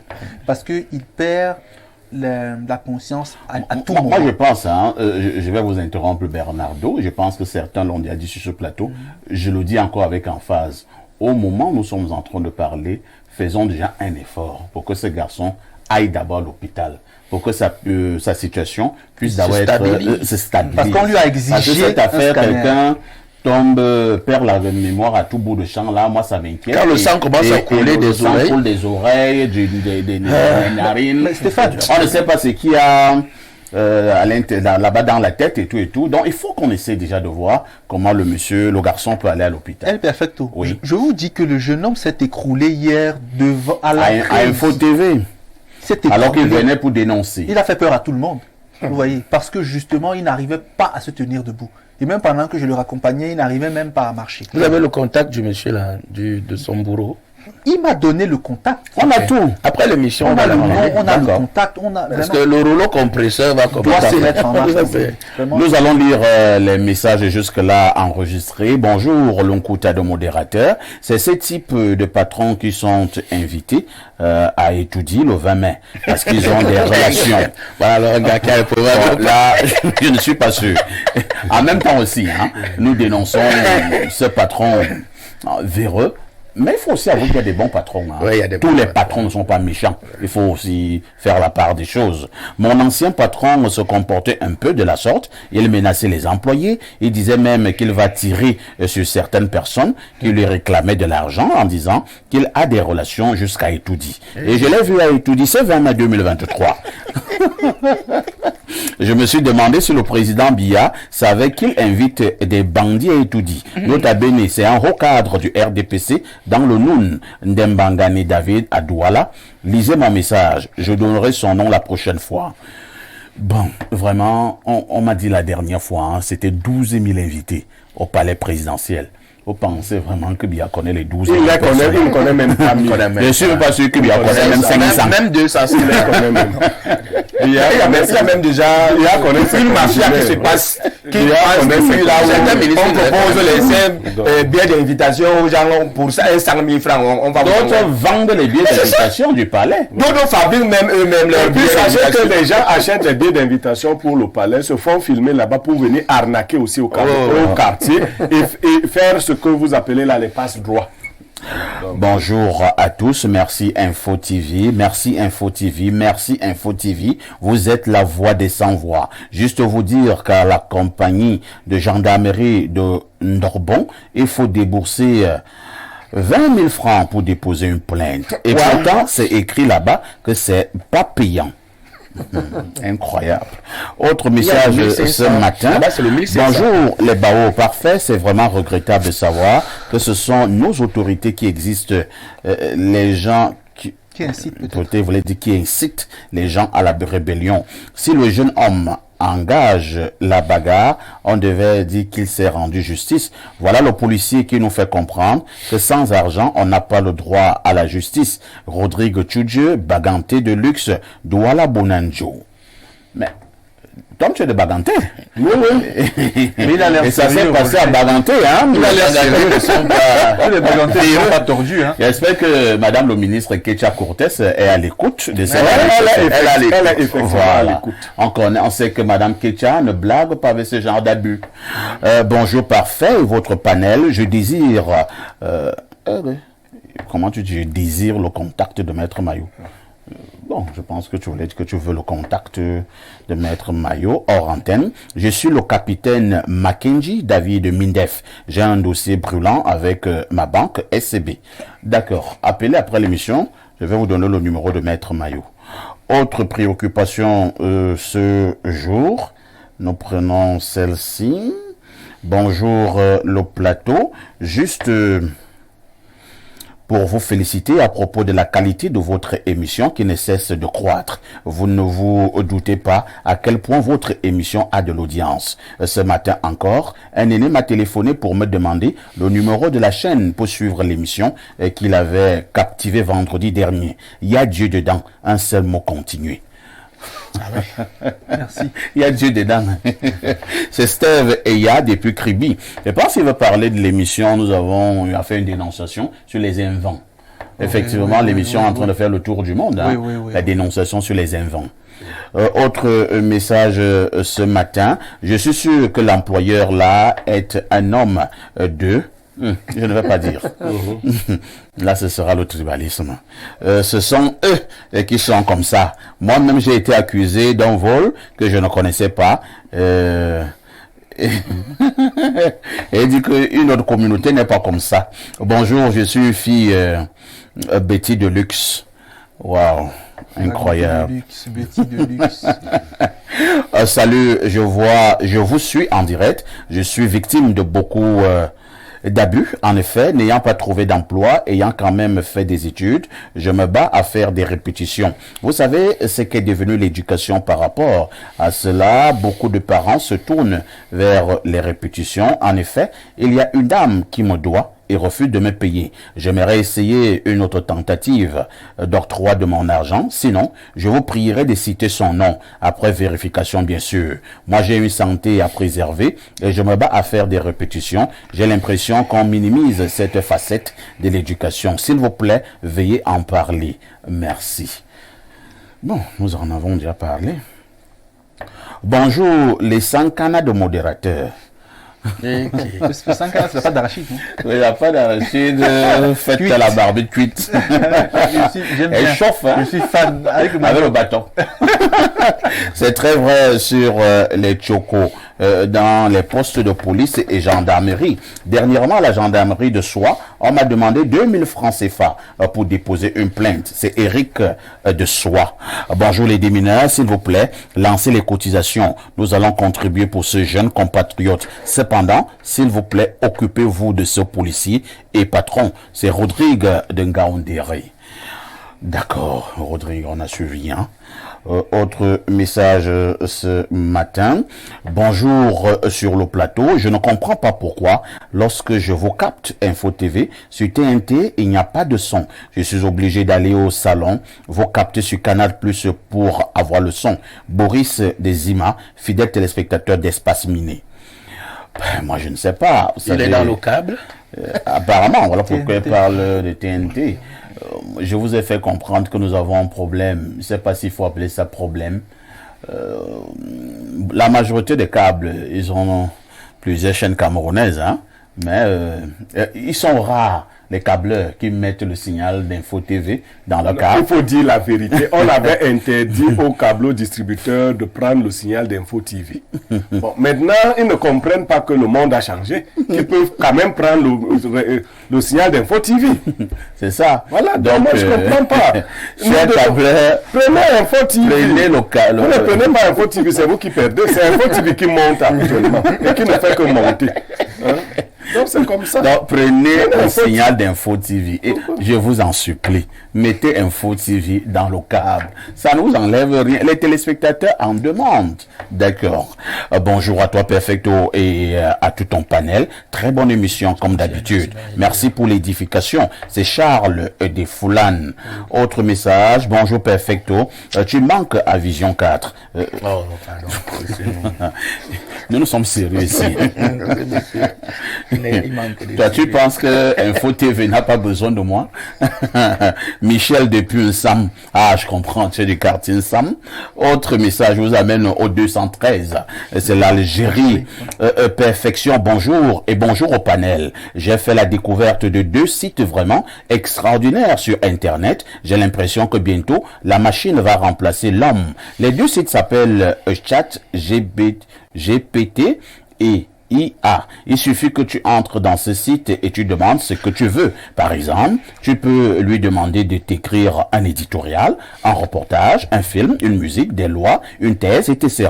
Et avec le site IA, bientôt il y aura plus de docteurs, de médecins, d'enseignants, d'ingénieurs ou de techniciens, car tu peux toi-même être ton propre docteur, ton propre cardiologue et te faire une cardiologie, un examen de sang, un test ou tout ce que tu ne peux pas imaginer. Vivement que l'ère de la machine arrive, car la corruption et le népotisme prendront fin. Sans commentaire. Autre message ce jour. Bonjour à tout le plateau. Perfecto, ton amitié avec le sage Blériot est juste magnifique, que rien ne vous divise. Malheureusement, il y a d'autres hiboux qui sont entrés en action pour nous diviser. Oui, je préfère vous le dire comme ça. Permettez-moi de faire un clin d'œil à mes amis, que dis-je, à mes frères Parfait Nkula, greffier au parquet de Mora, et The Raphaël Marie, enseignant des TQG. C'est Dimitri de Marois qui envoie le message. Bonjour, le tsunami de modérateur. Oh là là. Où est la jolie fille? Je suis Jeannot d'Obala. Tu veux parler d'Olivia? J'ai demandé à Olivia de ne plus venir. Parce que là, vous voulez perturber l'émission. Au lieu de suivre l'émission, à faire des propositions constructives, vous passez le temps à dire qu'Olivia est jolie. Je vais donner Yaris à Olivia. Olivia, tu veux combien? Olivia, je suis banquier. Olivia, mon frère est architecte à Londres. Ainsi de suite. Donc, il dit qu'Olivia ne vient plus. Je veux t'inviter ici avec cette fille. Et Blérieux viendra après quand on aura bien causé avec la fille.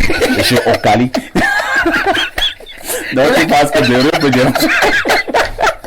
Donc, quand on a fini le projet avec la fille, on peut leur faire venir bleu. Incroyable. Autre message ce matin. Bonjour Parfait, ici, merci pour votre émission. On en manquait vraiment d'émissions si édifiantes. Une salutation au panel et aussi mes salutations à Maître Maillot. C'est un Ndokmo depuis Yaoundé qui envoie le message. Perfecto, merci pour ton riche panel. Je ne laisserai pas le grand frère Blériot finir ses biscuits concernant le Nigeria. Savez-vous qu'on est debout grâce à notre proximité avec le Nigeria? Sachez que Dieu est avec Info TV. Youssoufou depuis Tourou du côté de Mokolo. Dieu est avec Info TV. Dieu est avec Info TV. Je prends une transition. Je vous assure, au moment où nous sommes en train de parler, trop de coups de fil maintenant, hein, trop de personnes qui veulent intervenir au sujet de ce garçon qui a été abusé. Et je rappelle que le garçon en question est bègue. Pour même parler, c'est tout un problème. Trop d'interventions. J'en suis persuadé que dans quelques heures, cette affaire trouvera une solution. Mais en attendant, comme je vous le disais en ouverture, ce matin, nous marquerons un arrêt pour évoquer la situation du côté de la Fédération camerounaise de football dans le volet ayant trait à la dernière Assemblée générale qui s'est tenue à Yaoundé il y a quelques jours. Quel est le regard que vous posez sur certaines résolutions qui ont été prises au niveau de cette Assemblée générale? Je voudrais d'abord passer la parole à Stéphane Edigui. De manière générale, quel est le regard justement que vous avez posé sur la tenue de cette Assemblée générale? Bien, vous savez, c'est pas facile de prendre la parole en premier lorsqu'il s'agit de sujets aussi délicats comme... Vous voulez parler en dernier? Sujet. Non, mais ça va, je vais m'exprimer. D'accord. Je constate qu'il y a une sorte de manque de sérénité à la Fédération camerounaise de football depuis le 11 décembre 2021. Vous savez que c'est ce jour-là que le président de la fédération et tout son exécutif ont été élus. Il y a des textes qui ont été adoptés bien avant le 13 juillet 2021, à l'époque de M. Sédoupa à l'Assemblée générale, qui, après avoir voté, et donc s'est lancé dans la phase électorale. Donc, vous voyez que entre le 13 juillet 2021 et le 27 août 2022, c'est pratiquement un an. On trouve un moyen de changer les textes, de modifier les textes. Entre le 27 août 2022 et le 27 mai 2023, ça fait moins d'un an. On trouve encore un moyen de venir toucher les textes. Et un problème d'insécurité juridique. Qu'est-ce qui a été touché au niveau des textes? J'explique. Vous savez, quand on fait la légistique dans l'élaboration des textes, oui, il faut toujours tenir compte de ce que les textes sont en réalité généraux, les textes, et impersonnels. Oui. Donc, la nature d'un texte juridique doit être générale, en dehors des contrats, ou qui sont la loi des parties, c'est-à-dire vous taillez sur mesure en fonction de vos convenances. Mais quand ça devient les statuts, et là c'est le juriste qui parle, c'est pas le soutien de Samuel, vous savez que c'est son soutien, mais c'est le juriste qui parle. Vous êtes son Son soutien. Vous l'êtes toujours? Je reste son soutien. D'accord. Je ne suis donc pas... Parce que les gens pensent que le soutien, c'est être un griot. Mais je suis ce genre de soutien, la sentinelle qui dit qu'ici, ça ne va pas. J'ai cru à son projet. Donc je dois me rassurer que moi qui ai dit aux gens de croire en lui, qu'il réussisse dans ce qu'il fait. On avance. Alors, il faut donc dire que laissons le 13 juillet 2021, c'est déjà passé. Commençons au 27 août, les textes du 27 août 2022, qui ont été publiés sur le site de la FECAFOOT à la veille de l'Assemblée générale du 27 mai 2023. Allez-y savoir pourquoi. Et je vais vous dire que chaque page de ce texte du 27 août 2022 ont été paraphées par M. Eto'o, EFS. Eto'o, fils Samuel, EFS. Il a signé, M. Blaine Djounan a également signé ces textes-là. Dans ces textes, il y avait deux choses qui ont été modifiées. Article 36 sur l'inéligibilité. Parce que vous savez que l'ancien texte du 13 juillet 2021 consacrait l'inéligibilité en cas de condamnation. C'est-à-dire même sans détention. Dès que vous étiez condamné, vous devenez inéligible. Ça, c'était l'article 36. On l'a modifié. L'article 37 a également été modifié. Mais pourquoi on l'a modifié? J'en viens, je vais vous expliquer après. L'article 37 a également été modifié le 27 août 2022 sur la prolongation, vous ne savez pas comment on va appeler ça, le prolongement ou la prolongation du mandat, qui passait donc de 4 ans à 7 ans. Sauf que lorsque vous avez fini de modifier les textes dans toutes les associations sportives au Cameroun, vous envoyez ces textes-là au ministère des Sports. Le DENSOS vérifie si c'est conforme aux lois et règlements de la République. Donc, ces textes-là ont été bloqués d'abord au ministère des Sports. Mais comme on ne respecte pas trop le ministère des Sports de ce côté-là, on a dit, bon, on envoie à la FIFA. La FIFA et la CAF ont également dit niet. Ça ne passe pas. Vous respectez les délais de l'Olympiade, c'est 4 ans. Donc, moi, ce que je veux, c'est qu'à un certain moment, quand on veut changer les choses, qu'on dise au moins la vérité. Qu'on dise la vérité, qu'en réalité, il y a eu des blocages. Et l'un de ces blocages-là, c'est que les institutions sportives internationales et l'institution tutélaire au Cameroun a dit non à cette prolongation de mandat. Donc vous voulez nous faire comprendre que... Stéphane, oui? Vous voulez nous faire comprendre que... Parce que moi j'ai suivi Samuel Eto'o. Samuel Eto'o a dit que lui, je le paraphrase, hein, il est un footballeur sportif et qu'on ne change pas les règles du jeu en plein match. Raison pour laquelle vous savez quel était le pot de Samuel Eto'o quand il joue au football? Il était attaquant. C'est le rôle des grands dribbleurs. Donc Eto'o, moi je refuse qu'il nous dribble. Vraiment, je suis arrivé au niveau où je dis, Samuel, dis la vérité aux Camerounais. Et la vérité, c'est qu'il y a des procédures pendant Totas. Ou ses adversaires avec qui il a refusé de négocier. Parce que c'est ça le problème de l'ego.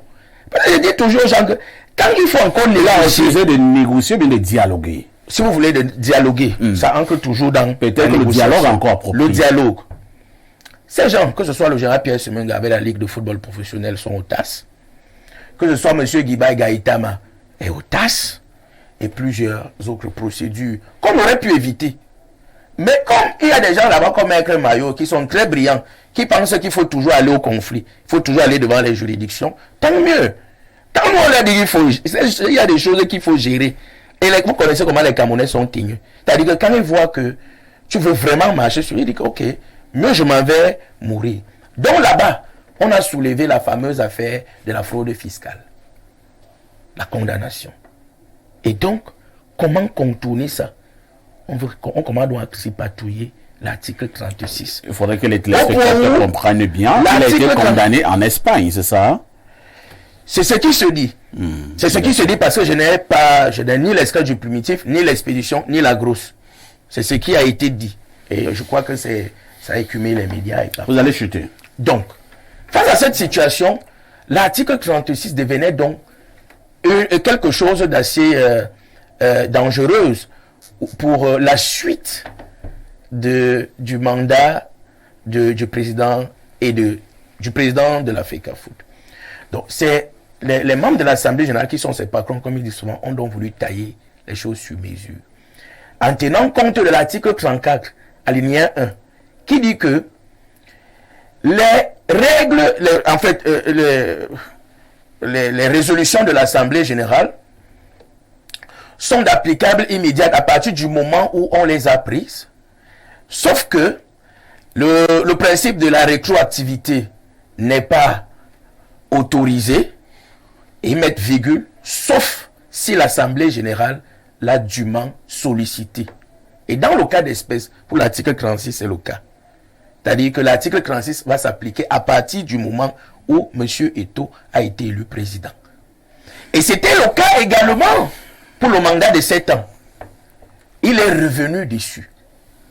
Donc, il faut qu'on sache que, à côté de la loi, il y a l'éthique. À côté de la loi, il y a la morale. Et que, pour nous, Eto'o est un modèle pour plusieurs jeunes. Donc, ce qu'il fait aujourd'hui à la FECAFOOT peut impacter l'ensemble de la société. On commence à croire dans nos petites tontines du quartier qu'un gars peut donc être président d'une association. Comme il ne veut pas quitter, il appelle l'Assemblée générale, il s'entend avec ses amis. Il dit que, gars, j'ai pris un mandat de 2 ans. Donnez-moi encore 5 ans pour que je fasse 7 ans comme le chef de l'État. Vous voyez un peu. Et que le gars trouve des subterfuges. Et à cela, moi, je dis non. Vous voyez la sentinelle. C'est-à-dire que vous soutenez quelqu'un, mais vous lui dites que, gars, nous sommes là.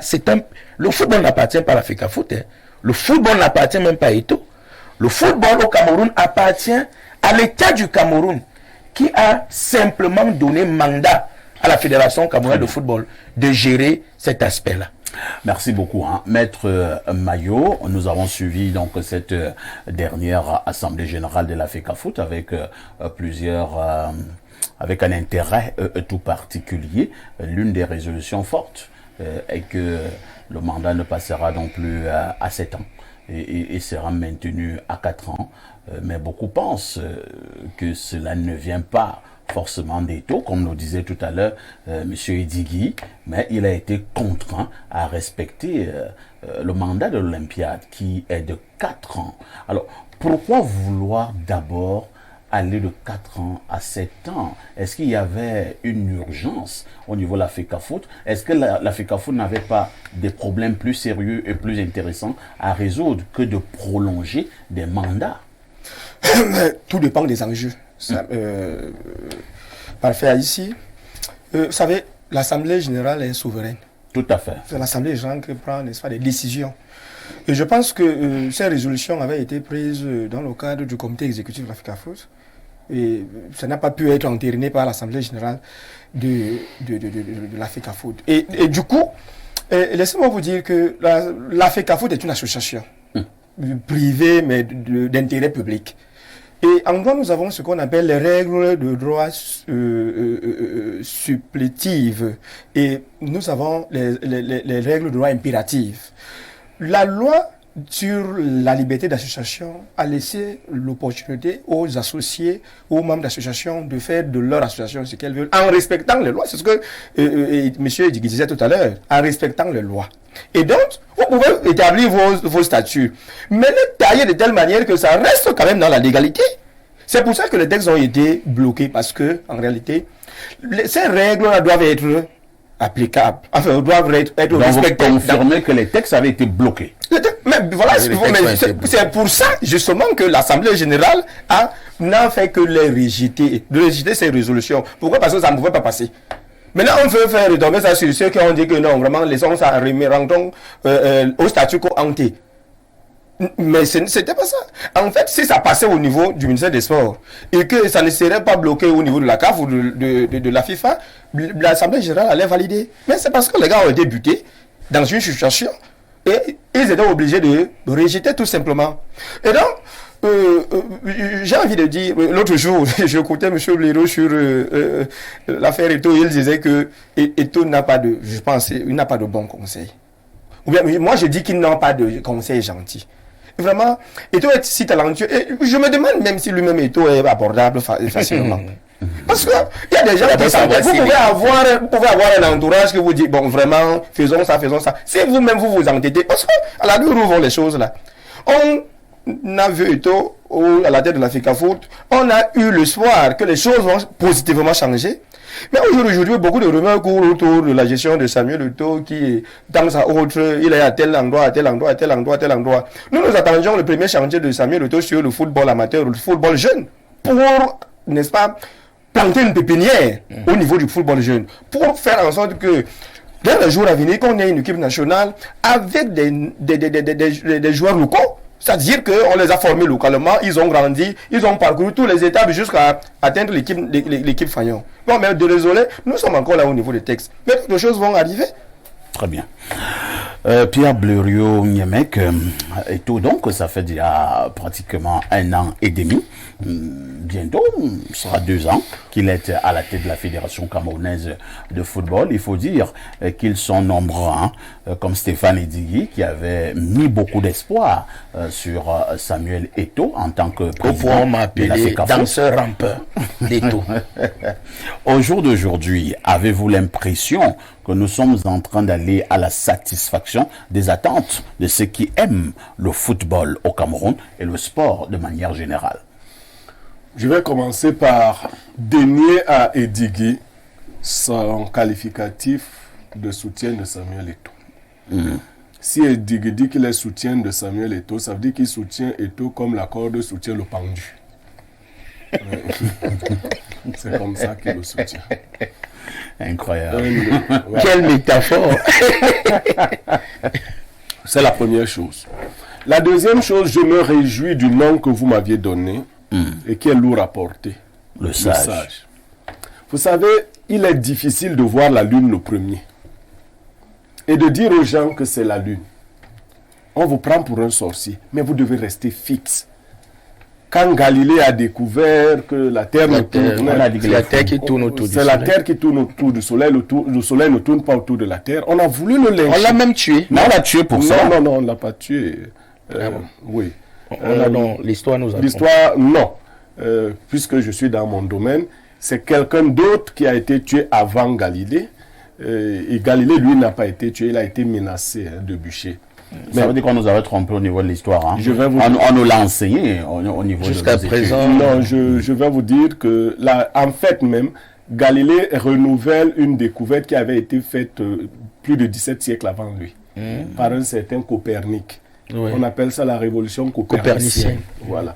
Mais je vais vous donner le nom de celui qui a été assassiné pour la revenons à l'Africa Foot. Donc j'ai eu le malheur de voir souvent les choses arriver et d'annoncer. C'est sur ce même plateau que M. Edigui m'a porté la contradiction sur la modification des textes. C'est sur ce... Donc, c'est un jeune frère gentil, il ne peut pas le nier. Sauf que j'avais vu avant. Maintenant, je vais vous faire la prédiction de ce que je vois. Dieu vous a encore parlé? Si Eto'o fils ne prend pas la décision immédiate de changer sa manière d'agir, il sera une honte pour le Cameroun. Oh là là. Retenez bien cela. Si immédiatement, c'est vrai, Eto'o fils ne prend pas la décision de changer radicalement sa manière d'agir, il sera une honte pour le Cameroun. Mais la honte commencera par lui-même. Ouais. Pourquoi? J'ai été convié à aller aider un frère qui avait lancé une entreprise.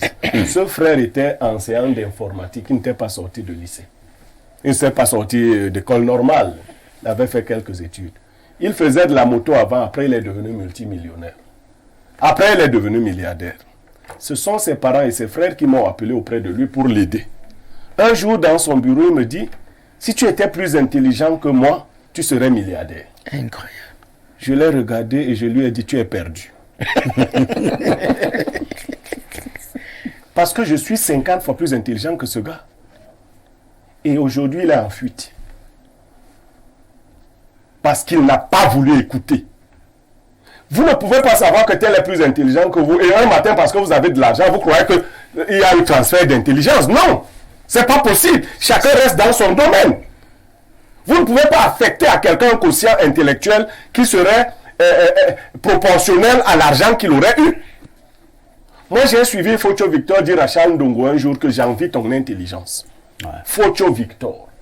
Multimilliardaire. Si vous avez décidé que dès que quelqu'un a de l'argent, il est plus intelligent que les gens, et quand ces gens qui sont supposés être intelligents jouent les bénis oui à côté de lui, dès que vous voyez un roi qui n'écoute pas les conseils avisés, c'est un roi perdu. C'est pour cela que vous voyez les défections de grands pleurs comme Edigui. Ouais. Quand des grands capitaines quittent le navire comme Edigui, je ne sais pas, vous restez encore avec qui dans ce cas. Non, il néglige mon départ. Non, je le dis avec force. Edigui est un des plus qualifiés de ceux qui ont été à côté d'Eto. Ouais. Il est même plus qualifié que beaucoup d'entre eux. Et si Eto accepte, et Edigui n'est pas de sa tribu, il n'est pas de la mienne, moi je suis de la tribu d'Eto. D'accord? Et c'est pour cela que je dis. Et moi, tellement je respecte ma tribu, que je dénie aux gens de ma tribu de plonger dans les bassesses. Ouais. L'avenir est plus parlant. L'avenir nous guette.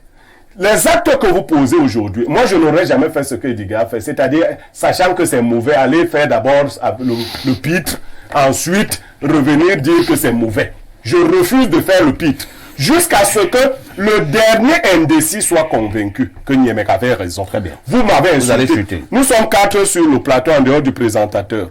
Vous verrez qu'au début de cette affaire, quand on était 4, c'était 3 contre 1. Mais à la fin de ce programme, vous verrez que ce sera 4 sur 4. C'est-à-dire que personne ne pourra mentir. Et c'est comme... Basson ne peut rien. Ça crédibilise. Il y a des... Et je lui ai dit de ne pas se salir. C'est comme tenter de montrer que le chap... Laissez Basson tranquille. Chacun ses positions. Vous êtes en train d'influencer Basson. Il est influencé. C'est comme tenter de montrer que le charbon est de couleur blanche.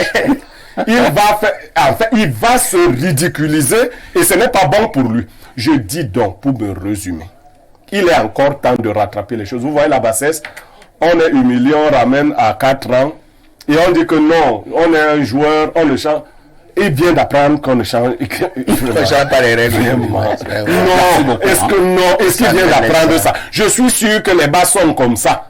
Les Edigui ont tenté de souffler ça à son oreille. Il a dit, mais vous savez que j'ai les bras longs. Je vous dis, quand vous avez des dents longues, il faut avoir des gencives. Tu vas faire comment pour arriver? Il a des lieutenants là qui pour arriver à son oreille. Ça, c'est à l'adresse du président Eto. Quand on a les dents longues, il faut avoir des gencives solides. Merci beaucoup. Hein. Quand on a des dents longues, il faut avoir des gencives solides. Je vais méditer sur cette parole tout au long de cette nuit. Alors, Bernardo Basson, trop de juristes sur la table. Hein. Vous qui êtes également juriste, avez-vous l'impression que depuis que M. Eto, le Pititi, est du côté de la FECAFOOT, la légalité est respectée? Alors, je suis juriste spécialisé en droit fiscal, en droit international et en droit du sport. Cela signifie que vous êtes dans votre élément. Voilà. Ça, c'est le premier. Il faut rétablir cela. Deuxièmement, je vais doucement reprendre poliment M. Edigui et Maître Mayo. Alors, sur la question du blocage ou alors du blocage des textes. Oui, du goulot d'étranglement qui serait intervenu pour ce qui concerne l'éventuelle extension du mandat du président de la FECAFOOT. Je voudrais quand même avoir l'amabilité et la politesse de dire à Stéphane et à Maître Mayo que sur un plateau sérieux, on ne suppute pas, on ne spécule pas. M. Niemek encore peut le faire parce qu'il n'a pas des éléments, il n'a pas les liaisons juridiques nécessaires.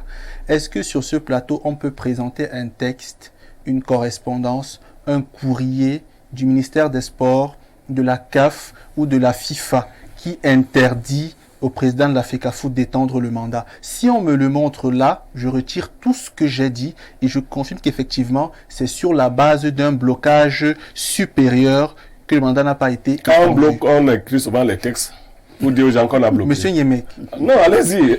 Oui. Allez-y dans ce jeu-là. Oui, allez-y. C'est pas un jeu. Hein. Non, allez-y. Alors, quand on bloque, souvent on écrit que je suis en train de bloquer. La FIFA et ses associations membres en moins d'un an Vous faites le reclos pédalage. Stéphane, Et tu veux absolument une Stéphane, je t'ai correspondance. écouté, non? Vas-y, alors. Écoutons Basson, La c'est FIFA et pas la- évident quand même. La FIFA et la CAF généralement fonctionnent sur la base des correspondances. Lorsqu'une fédération nationale se comporte mal, la FIFA instinctivement, Stéphane le sait, produit des courriers, Maître Maillot le sait, pour interpeller, pour dire qu'il faudrait rétablir.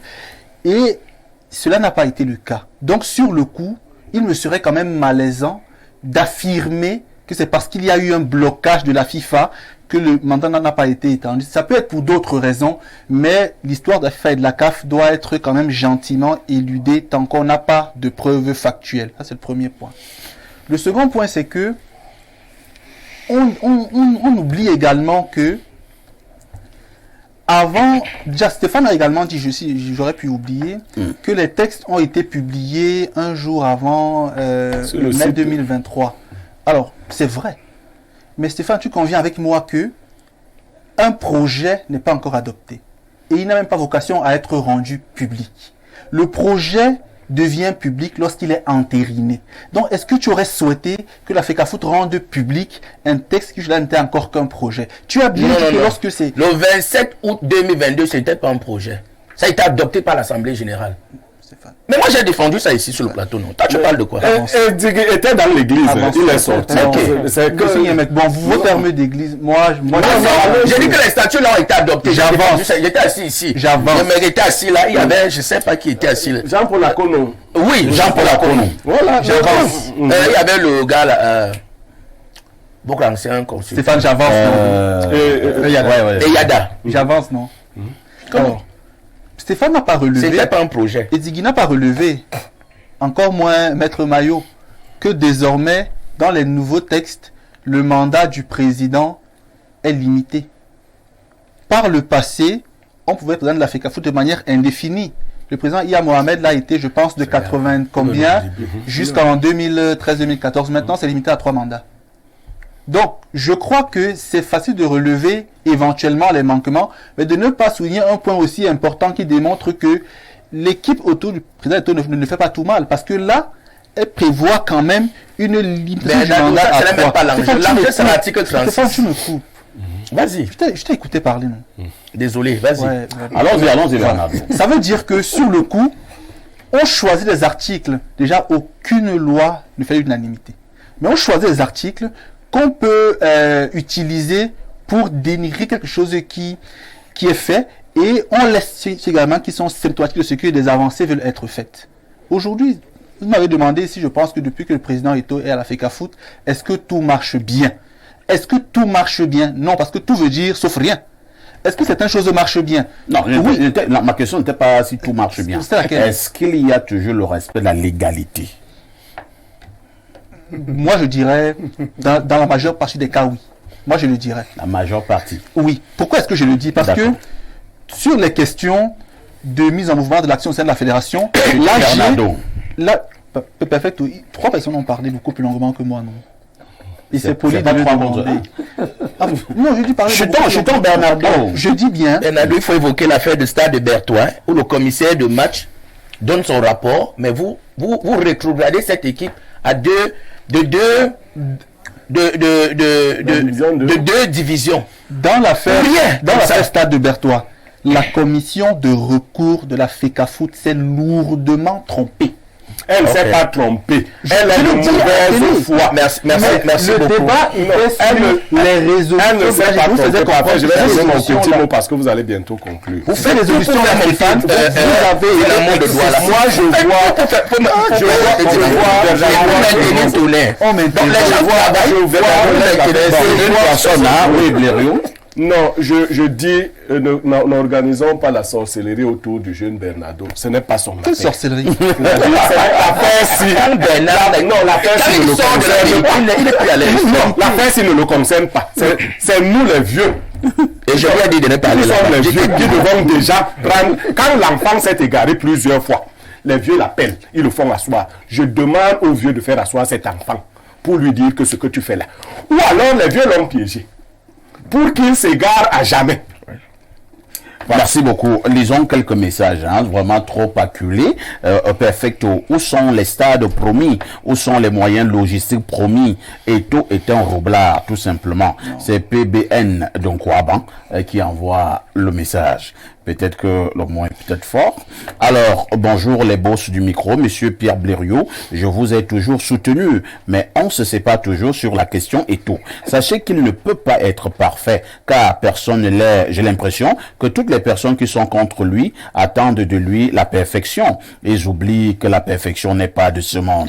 Tout ce que je retiens des tout, ce sont ses bonnes intentions pour l'évolution du football camerounais. Donnons-lui le temps. Laissons la haine, s'il vous plaît. Merci. Bonne journée. Non, rassurez ce monsieur-là. Ne me parlez plus jamais de haine. Je ne connais pas ce sentiment. Si vous vous rendez compte que les gens quittent déjà le navire, Edigué était ici mon adversaire. Aujourd'hui, j'ai raison de dire. Je suis sûr qu'Edigué est plus intelligent. Avancer. Non, Stéphane Edigué va aussi parler. Stéphane Edigué, effectivement, c'est ça qui me gêne. Est-ce que le plateau est avec les débats, s'il vous plaît. C'est ce qui me gêne avec le plateau n'est pas orienté. D'accord. J'ai commencé vraiment, je suis un modérateur sérieux. Lorsque j'ai lancé le débat sur Eto, j'ai commencé sur Edigué, par la suite Maître Maillot, ensuite Blériot, à la fin toi. Maintenant, je recommence encore vers Edigué, ainsi de suite. C'est comme ça qu'on modère. Avant que tu proposes un plateau à 8. Qu'on modère. Donc, je recommence donc chez Edigué. Alors, Edigué, ce qui est un peu gênant lorsque nous mettons sur la table les débats sur la FECAFOOT, on a toujours un problème. Beaucoup estiment que c'est l'émotion. Vous avez vu, ils disent que c'est la haine. On est aigri, qu'on n'a pas mangé, qu'on a affamé, que c'est parce qu'on est chômeur. Vraiment. Vraiment. Donc quand je défendais Eto, c'est parce que j'avais faim. Je voulais manger. Et que depuis que je suis enfant, jusqu'à l'âge où j'ai atteint ici, c'est Eto qui me nourrissait. Mais vraiment, je vais dire aux Camerounais que c'est pas moi qui suis allé vers Eto. C'est Eto qui est venu vers moi. C'est moi qui l'ai amené chez le président du Conseil constitutionnel. Je n'ai pas faim. Et c'est parce que je crois que ce pays compte sur nous que je dis à Eto la vérité. Je vous pose une question parce que nous sommes presque au terme de ce programme. Oui. Selon vous, en toute âme et conscience, oui, qu'est-ce qui dérange à la FECAFOOT? La fondation. Vous pouvez avoir le plan d'une maison. Si vous avez le plan d'un triplex ou d'un palais, et vous faites la fondation d'une gargote de sous-quartier, et vous nous dites que dans 4 ans, ce sera un palais, il faut être idiot pour croire ça. Je vous dis que les petites choses, c'est-à-dire dans les petits détails, à faire stade de Bertois. Mais regardez, une équipe qui s'est déployée, a investi des millions, et d'ailleurs c'est la seule équipe de la zone de l'Est, de la région de l'Est, qui a réussi à ce niveau. Vous réussissez parce que vous voulez absolument faire monter Dynamo. Qui a fait s'il fallait respecter les textes? Dynamo devait être frappé du forfait général. Après 2 matchs, vous n'avez pas. C'est forfait général. La même chose avec Tonnerre. Vous voulez le maintenir. Pourquoi? Est-ce que ça a redonné au football camerounais sa grandeur? Merci beaucoup. Donc j'estime que Samuel Eto'o ne fait le projet que moi j'ai lu, qu'il nous a présenté, sur lequel je me suis présenté pour faire sa propagande, pour faire sa campagne. Il n'est plus en train de le respecter. Et je dis, vous savez ce qui me conforte? De croire à ce que Blériot dit. J'ai parlé de Blaine Djounan. On dit que ce n'est pas une affaire de personne. J'ai dit à Samuel Eto'o que Blaine Djounan ne connaît pas le football. Il ne peut pas être secrétaire général. Il ne suffit pas de connaître le droit du sport. Il faut connaître le football. Ses acteurs, même ses actants, pour être secrétaire général d'une fédération. Parce qu'Eto'o est tout le temps en train de se déplacer. Il faut donc un gars qui maîtrise la chose. Mais il a maintenu. C'était l'une des résolutions. J'ai compris que Eto'o, même si vous me dites quoi, Eto'o va échouer. Merci beaucoup. Il y a trop de prédications sur ce plateau. Selon Edigué, même si on dit quoi, Eto'o va échouer. C'est également votre avis? Ou alors en réalité, Eto'o travaille comme un président normal de la Fédé? À l'état actuel des choses, Eto'o est en train d'aller tout droit au mur. Ah bon? Je suis un peu étonné de la souffrance avec laquelle Bernardo, n'est-ce pas, essayer de c'est très intelligent, est-ce que je le connais? Mais Bernardo avait du mal à articuler. Bernardo est un homme libre. Il a dit qu'il était là. Il avait du mal à articuler. Donc je voulais dire à Bernardo que Alors, il peut aimer Samuel Eto'o en Chutons en 30 secondes. Mais il faut que Eto'o comprenne que il gère un secteur de sport. Vous savez que le football est le seul sport qui fait l'unanimité de tout le Cameroun. Merci beaucoup. Il faut qu'il comprenne qu'il doit être plus sérieux. Bernardo Basson. Vous avez constaté que tout le monde a été ému sauf moi. Vous m'avez dit que j'ai eu du mal à articuler, je ne me reconnais pas en ce qu'il dit. Mais je dis ceci, deux choses. Oui, Bernardo. On est passé de 11 millions à 43 millions pour les clubs de subventions. Personne ne voit. Coton n'avait pas eu ses primes de champion avant. Là, Coton a eu 100 millions. Allez vérifier. C'est vérifiable. On a un système dans lequel le football jeune commence à se jouer. Celui amateur commence à se jouer. Là, on ne voit pas. La personne Eto'o peut être controversée. Mais le bilan ne peut pas être si négatif que ce qu'on veut présenter. Je suis désolé. Moi, je suis sûr que Bernardo n'était pas au pays quand il y a Mohamed géré l'Africa Foot. Parce que tout ce que tu dis là, il a fait ça. Merci beaucoup. On parle d'avant Eto'o. Les play-offs même que vous vantez là, le général a organisé ça. D'avant Eto'o. C'est que c'est normal. C'est que c'est terminé. C'est terminé. Pour bien faire. C'est terminé, s'il vous plaît. On y reviendra. La fédération allemande de football. On y reviendra probablement. C'est un sujet qui soulève beaucoup de passion. Merci Stéphane d'avoir été là ce matin. Merci à Blériot. Merci à Bernardo. Merci également à Jules. Ne ratez surtout pas le journal de la mi-journée. Dans quelques minutes, c'est-à-dire à 12h, à 19h, journal en anglais, 20h, journal en français, 21h. Vous allez retrouver Madame Ilouga dans le cadre de ce débat en langue anglaise, débat politique de Reflections.